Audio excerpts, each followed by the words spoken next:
رمضان كريم فتح يا عليم 30 يوم فيه انا وسعادة. رمضان كريم علينا جميعا. كل سنة وانتم طيبين وبخير دايما يا رب. اللهم صل وسلم وبارك عليك يا حبيبي يا رسول الله.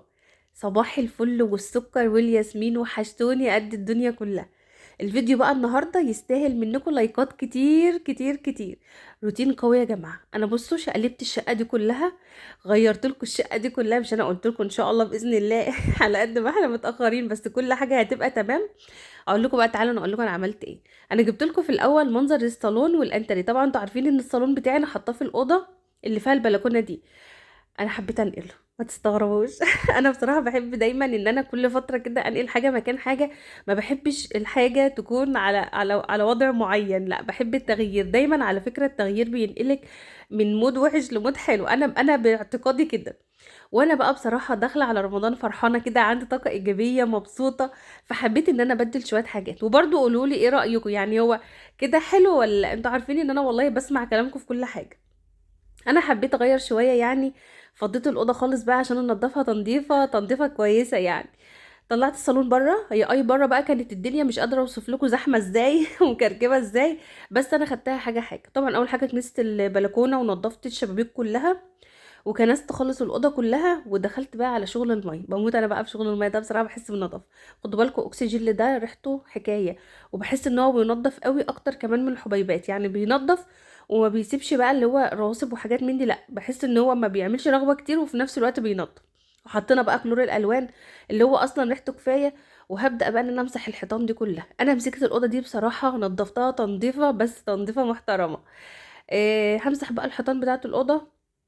انا حبيت اغير ليه، يعني انا حبيت ان الاضاءات بقى تبقى مع ضوء الصالون. حاسه ان الدنيا بره هتبقى احلى او افتح يعني.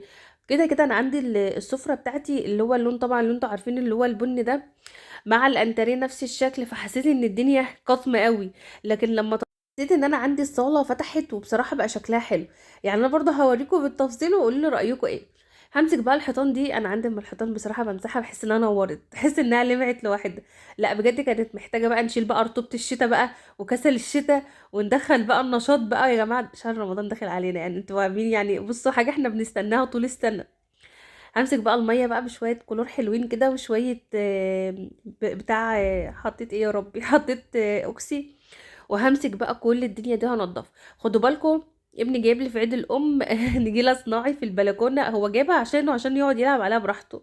بس يعني ايه، المهم والله ما هي رخيصه، يعني هو كان جايبها لي برضه بمبلغ مش رخيصه ولا حاجه. المهم بس هو بصراحه هي نظافه، يعني هي كانت نظافه في البلكونه. ليه بقى مش كل يوم بقى هتحتاجي ان انت تمسحي البلكونه، لا بتتحط بقى كل فتره بتشيليها وتنضفيها وترجعي تفرشيها تاني.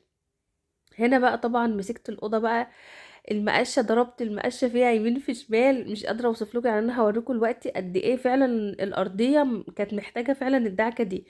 انا بحب الميه وبحب شغل الميه وبحب شغل الصيف. ما بحبش انا بقى الشتاء والتقفيل والكلام ده. حتى الكل بيقول لي انت شايله وبتنضفي بدري انا بحب الشغل ده. هو الشغل ده بصراحه بيحسسك بالنشاط اصلا، بيحسسك ان انت اصلا عارفه تنضفي. انما بقى يا دوبك السجاده محطوطه وما تعرفيش تشيلي والكلام ده، لا ما بحب.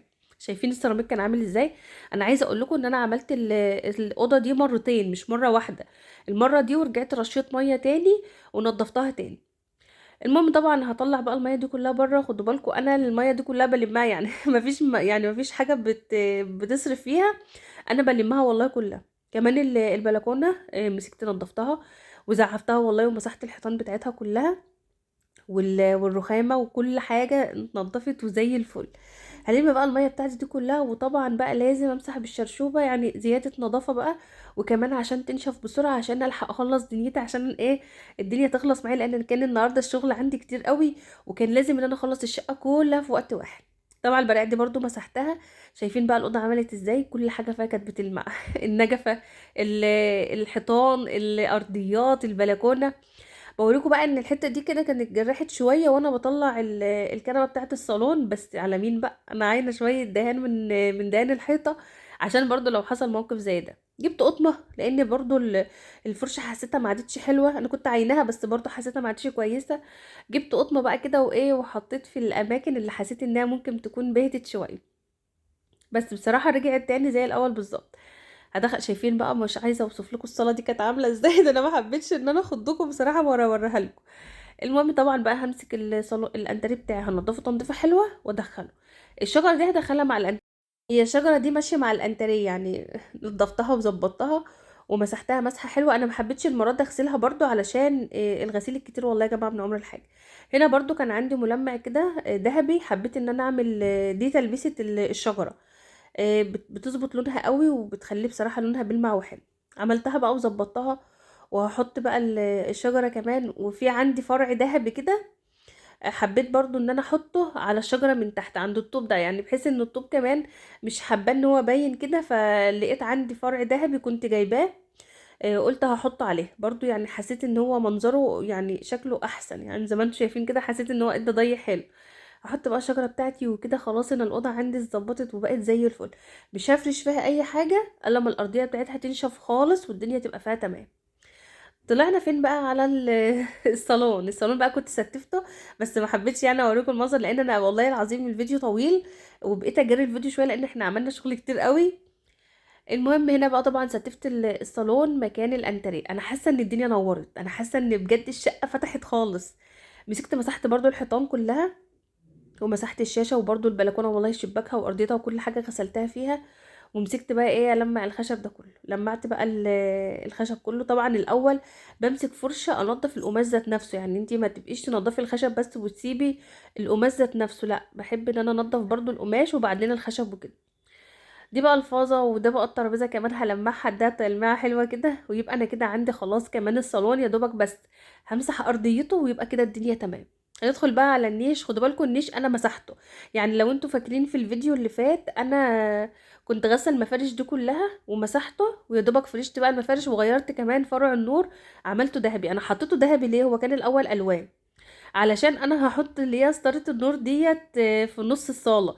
فدي هتبقى النور اللي هو ضوء الشمس ده، وحبيت ان الاتنين يبقوا شكل بعض ما يبقاش في اختلاف. ده نور يعني وده نور تاني.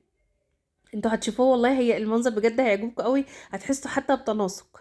همسح بقى الدنيا دي كلها وهاخد السلم كمان. بصوا مسحت الحته دي الريسبشن كله مسحته، حتى والله كنت عدت على الانتريه تاني. وشغلت بقى المراوح عشان الدنيا ايه تنشف وتبقى زي الفل. هو الشغل والله ما بتعب وما فيش حاجه صعبه. على قد ما انا كنت عارفه ان انا النهارده عندي شغل كتير جدا وعندي حاجات كتير بتحس ان انا مش هخلص، بس والله كانت سهله وكانت كل حاجه سهله. انا بالنسبه لي مادام المطبخ نضيف كل حاجه بتبقى سهله. دي بقى كل انا كنت غسلتها ومليتها يا دوبك، بس كنت بمسحها من بره. هي عموما نظيفه يعني، بس انا كنت بقالي فتره والله فصلاها وكده. بس خلاص بقى ايه فتحتها وشغلتها. وده البرواز اللي هو الدهب ده. الطرقه دلوقتي بقى هوريكم انا عملت فيها ايه، بس بصراحه شكلها حلو قوي. عاملاها بجد بسيطه خالص ورقيقه روية. بصوا انا والله وريتكم كل حاجه، ما سبتش حاجه الا لما وريتها لكم. همسح برضو الحيطان بتاعه الطرقه. خدوا بالكم بجد لما تلمعي الحيطان، بس اوعي تعملي بكلور ابيض. الكلور الابيض ده حاولي ان انت يعني اقصى حاجه خالص تعملي بارضياتك بس. انما حيطان اي حاجه لا خالص بيبهدل الدنيا. لكن الكلور الالوان ده نظافه وريحه. وبصوا يعني بجد انا بحس ان الدنيا كلها بلاقي لها شكل ومنظر تاني خالص. همسك بقى حيطان الطرقه كلها انضفها. هي والله مش وحشه يعني، بس هي نظيفه. بس بصوا بتدي لمعه بقى كده ونظافه حلوه قوي. مسكت لمعتها. طبعا عندي المطبخ زي الفل نضيف ما فيهوش اي حاجه. همسك بقى طبعا الجزء اللي بره ده كان خلص بالسلم بكله. رشيت بقى هنا ميه بشويه برضو كلور، وخدت بقى ده كله بالمقشه بقى نظافه. عشان كده يبقى انا خلصت خلاص الحمد لله الشقه. ابدا افرش بقى كده والدنيا عندي رايقه ونضيفه. ما بحبش انا يعني انتوا هتلاحظوا ان انا مش بفرش اوضه اوضه، لا انا بحب الدنيا كلها خلاص نضفت واتظبطت. احنا عندنا عيال يعني اي يعني معنى كلامي ايه. انا مش هعرف افرش حاجه. يعني لو كنت فرشت دلوقتي السجاده دي وفرشت حاجه الاوضه غصب لو قفلتيها هلاقي ابني داخل بنتي داخله. لا انا بحب انضف الدنيا كلها وامسح. وبعد كده بقى ابدا ان انا افرش بقى كل حاجه تبقى الدنيا نظيفه عندي وكل حاجه خلاص نضفت. هنا بقى بفرش السجاده بتاعت الانتريه. لا الاوضه اللي احنا بنقعد فيها لازم ان انا افرش فيها سجاده. ما اعرفش ان انا اسيبها كده من غير سجاده ولا حاجه حتى في الصيف. هفرش بقى السجاده واحط الترابيزه بتاعتها. وابدا بقى ان انا ايه افرش. بصوا بقى هو ده المتعه بعينه بقى، اللي هو ساعه اما تيجي تفرشي دي احلى حاجه. هرجع بقى الترابيزه مكانها. وهبدا بقى ان انا ايه والله على قد ما انا تعبت النهارده. بس كان اليوم كله حلو، الشغل بجد كان حلو قوي. ما حسيتش ان انا تعبانه ولا حاجه، لا بالعكس والله. طبعا المخدات الفرو دي والحاجات دي كلها انا غسلاها بقالي فتره وعيناها، شايفين بقى المنظر عامل ازاي، الحاجه تحسي انها فعلا ردت في نفسها كده، الحاجه تحسي ان فعلا انها نظيفه. انا حبيت ان انا برضو يعني ان انا احط المخدات الفرو والحاجات دي، بصراحه هي بتدي شكل حلو قوي للانتريه. فقلت لا انا هفرشهم، وعلى دخلة العيد ان شاء الله باذن الله ندوهم شطفه كمان ونفرشهم تاني. نحط بقى طبق التمر بتاعنا، كل سنه وانتم طيبين يا رب. ونبدا بقى نحط اجواء رمضان. انا حبيت ان انا احط الفانوس ده هنا. بصراحه شكله عجبني قوي، يعني ما حبيتش ان انا اعلقه كده، لا انا حبيت احطه كده قدام الترابيزه. عاطي شكل جميل قوي. برضو قولولي يعني هو الحاجه فعلا شكلها حلو ولا ايه. انا كنت جايبه فرع نور للشجره بس حسيته مش حلو فيها. يعني حسيت ان الشجره كده ارق من غير اي حاجه. هنا طبعا كان خلاص الأوضة عندي بقت زي الفل ونظيفة وكل حاجة فيها ممسوحة وزي الفل. طلعنا بقى الصالون، حطيت برضو في الصالون مفيش، ما حطيتش بس على المخدات الجبلان دي. يعني ما كترتش في الصالون حاجات كتير. حسيت ان هو يعني الصالون ذات نفسه اصلا زي نفسه، فما كانش محتاج اصلا شغل كتير. حطيت بقى المخدات الجبلان، وهبدأ بقى ايه اشوف انا لسه ورايا ايه. هو مفيش بقى الا مفرش الترابيزة والتقطيع بس. أنا كنت بشغل الشاشه بقى على القران. ولادي طول النهار عايزه اقول لكم عايشيني اجواء رمضان، مشغلين الكمبيوتر بقى على اغاني رمضان، بجد انا كنت بشتغل اصلا وانا مستمتعه. يلا كل سنه وانتم طيبين يا رب، وبعوده دايما الايام علينا بخير. على فكره دي فواحه، بتطلع ريحه برفان بس بجد حلوه قوي. حط بقى الفازه بتاعتنا وكده، عندي الصالون بقى زي الفل خلاص. شايفين بقى المنظر. عايزه اقول لكم بجد المكان يعني الشقه اختلفت خالص، حسيت بتجديد فعلا، حسيت بنور. ده بقى ستارت النور. انا ما عرفتش يعني اصور لكم وانا بعملها لان هي فعلا هي بهدلتني شويه عما ركبتها. بس الحمد لله يعني ما فيش حاجه تستعصى علينا. هنا بقى السفره برضو مسكت لمعتها كلها ونضفتها، هي والباب. الدنيا بقى خلاص كلها نضفت، حسيت بروقان. احط بقى الفازه بتاعتها ويبقى كده عندي كمان دي خلص، ما عادش بقى الا الطرقه بقى نعمل فيها اي منظر جمالي كده. المهم كنت جايبه اللي هي شراشيب القماش ديت، حطيتها بقى في الطرقه يعني بشكل كده معين. ولقيت بقى فرع نور عندي. قمت قايله انا هسيبه ليه، طب ما انا ممكن اطلعه. احنا ما طلعناش النور في رمضان يعني هطلعه امتى. المهم عملت بقى الشراشيب بالمنظر ده بس شكلها حلو قوي، وحطيت بقى فرع النور ده معاه، بجد عاطي شكل تحفه. الطرقه منظرها اصلا جميل جدا. قولوا لي بقى انا يعني بصراحه مش عارفه الحاجات اللي انا حطاها دي شكلها كده حلو ولا ابدل حاجه مكان حاجه. انا لسه عندي على فكره فرعين نور تاني والله عيناهم. بس احطهم بقى في اوض، في الاوض يعني الاوض بقى ان شاء الله باذن الله لسه بكره هظبطها كده معاكم برضو. بس حبيت اوريكم بقى المنظر بتاع النهارده كده، وقولوا لي ايه رايكم الدنيا عامله ايه. طبعا ده المطبخ بتاعنا. انا ما حبيتش والله ان انا اعمل حاجات اوفر قوي، انا حبيت ان انا اعمل حاجات بسيطه وفي نفس الوقت رقيقه يعني وهاديه برضو، ما بحبش انا الشغل الكتير قوي. يعني بحب الحاجه تبقى هاديه كده ومتناسقه مع بعضها. قولوا لي برضو لو في حاجه انقلها مكان حاجه عرفوني.